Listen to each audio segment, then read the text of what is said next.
5ই August কি বলবো আপনারা বলেন? আমাকে দেখেন নাই রাজপথে? আমার বাইরে আমার দলের আর কাকে দেখছেন আপনারা?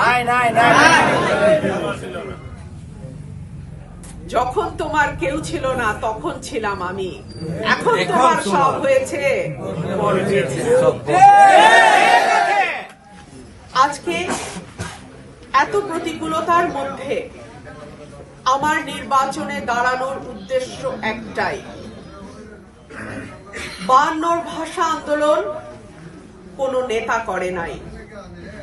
52 ভাষা আন্দোলন করেছে কিছু ছাত্র, যার মধ্যে আমার বাবা অন্যতম, এবং তার সঙ্গে সাধারণ মানুষ যারা কোনো নেতা না, জমিদার না, সাধারণ খেটে খাওয়া মানুষ, তাদের আন্দোলন ছিল 52 ভাষা আন্দোলন। এবং সেই আন্দোলনে গণমানুষের দাবি জয়লাভ করেছিল। ৭১-এর মুক্তিযুদ্ধ কিন্তু একই রকম।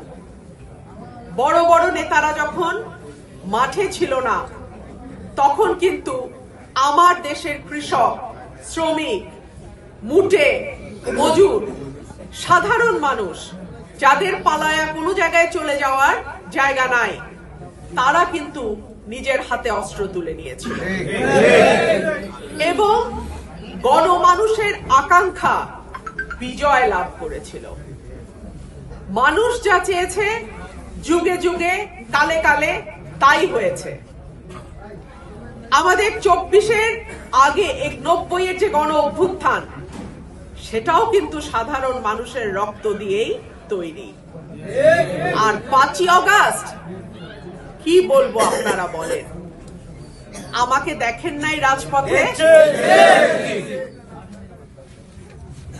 আমার বাইরে আমার দলের আর কাকে দেখছেন আপনারা? যখন তোমার কেউ ছিল না তখন ছিলাম আমি, এখন তোমার সব হয়েছে।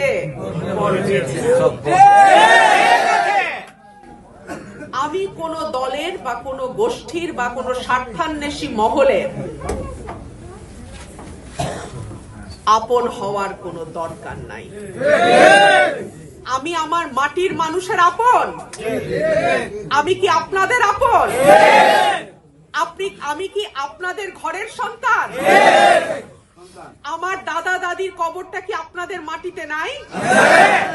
তো তাহলে আপনারাই আমার সব। আপনাদের মুখের দিকে তাকাই কিন্তু আমি আমার পুরা জীবনটাকে বাজি ধরছি। আপনাদের কাছে আমার বিনীত অনুরোধ থাকবে, মানুষ ভয় দেখাবে, মানুষ যখন টের পায় পরাজয় আসতেছে, মানুষ অনেক রকম ভয় দেখায়। মামলার ভয় দেখাও। 2 দিন আগে তোমরা ছিলা কচু ক্ষেতের তলায়, তোমাদের হেজাক বাত্তি দা খুঁজা পাওয়া যায় নাই। আজকে তোমরা আমার নেতা কর্মীকে মামলার ভয় দেখাও। এত বড় চর্বি হয়ে গেছে 15 মাসে যে আমার নেতা কর্মীদেরকে তোমরা হুমকি দাও। আমি কাউকে হুমকিও দেই না, ধমকও দেই না, তবে বিনীতভাবে বলি, আমার একটা কর্মীর গায়েও যদি একটা পশম কেউ ধরার সাহস করে, তার জবাব তাকে আমার কাছে দিয়ে যাইতে হবে।